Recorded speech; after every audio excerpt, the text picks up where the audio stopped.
there are a number of complementary skills, like commitment is part of what you're talking about, really committing to something, which is part of leadership, is to be able to commit to it, especially when you later find out that it's not maybe the best decision you could have made. So I wanted to be seen as competent. I wanted to be seen as I know myself and I know what is best, and I always show up and perform to the best of my abilities. So taking responsibility, admission of getting something wrong has always been the bigger edge or challenge for me. Because it's a broad thing. It's not just, I want to be able to do curls, so you go practice curling weights. It's not just one thing you do to become discerning. It's a myriad of things. I think a lot of people need to get over the fact that if we're talking about masculine, then we're talking about men. If we're talking about feminine, we're talking about women. Because really, we're just talking about a series of qualities or characteristics, and we're clustering them under two words that complement one another. Yeah, so discernment is a really important, really beneficial skill. It's a high order skill. Yeah, I agree. And I think it's a lot harder than it sounds, just thinking of the textbook definition, especially when we come through just human development. And I think of this as part of what I think of as that threshold between childhood and adulthood. I think discernment is a key quality that is required to fully step into adulthood. Because as children, so much of what is right and wrong is decided for us. And we are led to right and wrong, hopefully guided in a healthy way by our parents, by our relatives, by our role models.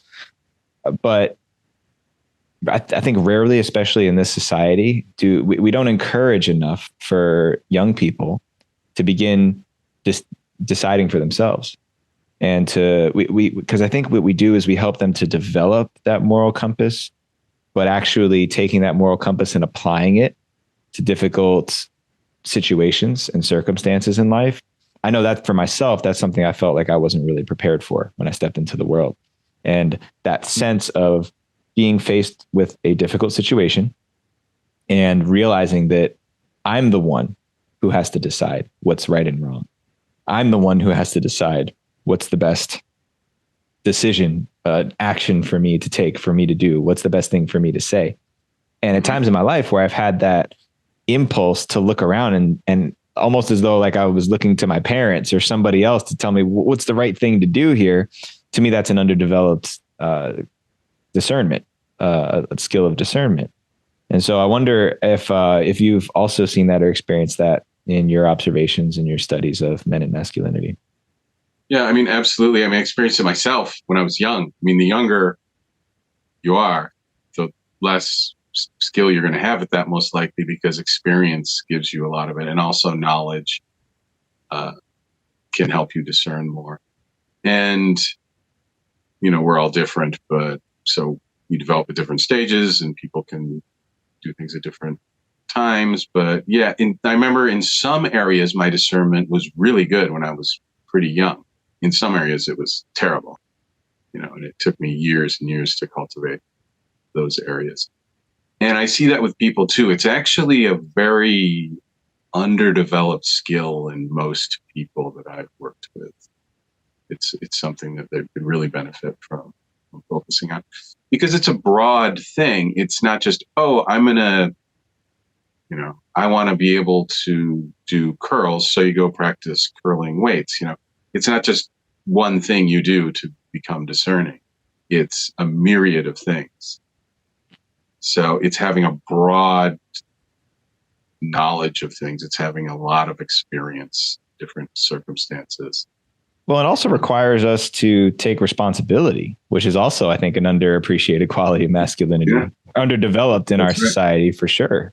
Because to be discerning means I'm linking I'm hitching my wagon to what I believe is right. And that may not be what others believe is right. It might not actually be what is right at the end of the day, right? Or it may not be, maybe it was the wrong choice. Maybe I'll look back and say, wow, I chose poorly. And to be able to take that level of responsibility, I think is something really hard for those nice guys that we're talking about. Because I think, and you correct me if I'm wrong, I identified as very much the nice guy for the majority of my life. And there was also an element of perfectionism because I always wanted to be seen in a bright light. So I wanted to be seen as competent. I wanted to be seen as I know myself and I know what is best. And I always show up and perform the best of my abilities. So taking responsibility, admission of getting something wrong or making a poor decision has always been the bigger edge or challenge for me. Whereas I think other people on the other side of the spectrum don't have that same challenge. But ownership, accountability, responsibility, those are qualities that are complementary to discernment. Because in order to discern means I'm going to choose something and accept whatever the sequence of events, the consequences are of that choice and that decision, which I also think is something a lot of us are not as prepared to do as we need to be. Yeah, I love that, Jeddy. That's absolutely right on. There are a number of complementary skills, like commitment is part of what you're talking about, really committing to something, which is part of leadership, is to be able to commit to it, especially when you later find out that it's not maybe the best decision you could have made. And in leadership, sometimes you have to keep going with it. Even it's not over. And you have to just keep going with this decision that you've made before. That's not what you want it to be. And that's not easy to do. And it's especially not easy to do in a confident way or to lead other people to do when it's already happened. I mean, I found stuff like this in school with the kids. It's we're in the middle of this thing. And okay, now I've seen that this is not the right thing to do, but there's kids behind us and kids, we have to keep going. We have to keep moving on this thing, regardless of whether it's the right thing or not.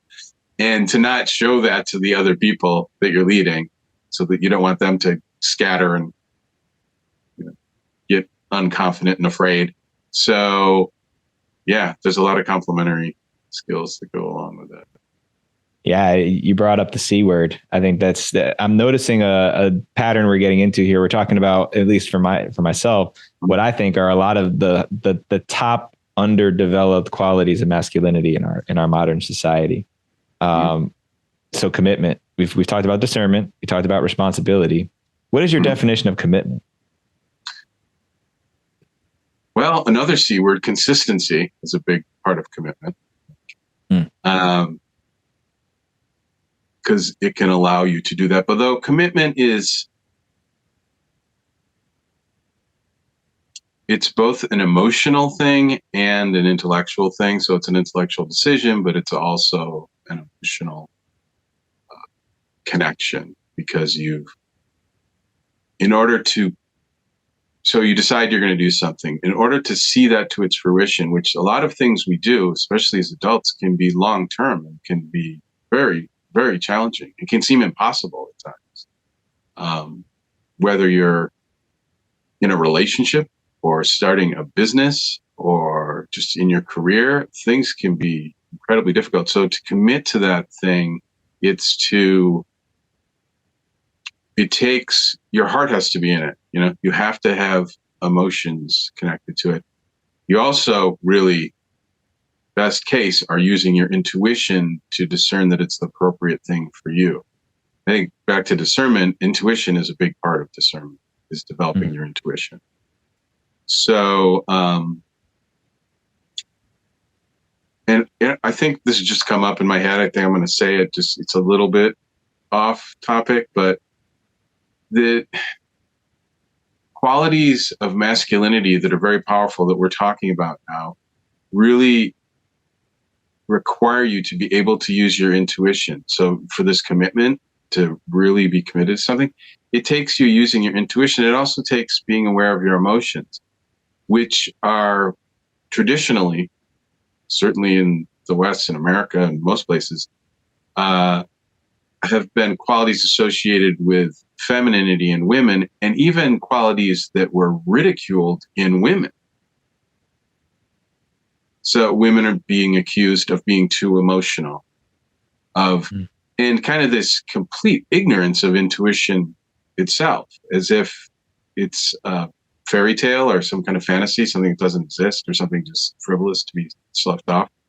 And that's not only ended up in women being mistreated and undervalued, but in the society taking a wrong course, because the people steering the boat are not paying attention to their intuition and not connected to their emotions, which It's not helpful. So just thought I had to throw that in there.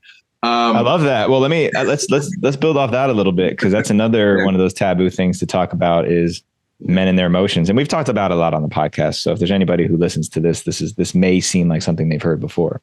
But again, to me, the theme here is fine lines and nuance. I think where we've gotten in the most trouble as a society is when we polarize, especially human beings. Right? When we make things black or white, not black and white for people. So this idea that not only women, like you said, being ridiculed for their emotions, but especially men, that whole narrative, the macho narrative of what it means to be a man, not to have emotions, ignoring that we have emotions, like we're not animals on this planet, that emotions are a vehicle for tapping into intuition. Or maybe that's not correct. I think of emotions as being more indicators. Like if I'm driving my car, emotions are like check engine lights and maintenance lights and turn signals that indicate something to me. And when I hear you talk about intuition, to me, intuition is a felt sense. It's not the logic that is typically associated with masculinity. It's more of the opposite side of the spectrum. And if I'm not listening to what the lights and the check engine things saying on my dashboard, I may be missing something really important. So for many years, I ignored my gut. For many years, I ignored what my instincts and my intuition was telling me because my mind was overriding what those emotions said. And to me, that's a classic battle of masculine and feminine. So part of this, I think a lot of people need to get over the fact that if we're talking about masculine, then we're talking about men. If we're talking about feminine, we're talking about women, because really, we're just talking about a series of qualities or characteristics, and we're clustering them under two words that complement one another. And so what I'm hearing and what you're sharing that I'd like you to say more about is how our emotions connect to intuition. And if you need to call it something else, then call it your gut, because that's something that's what a lot of guys like to say. Let's call it our gut.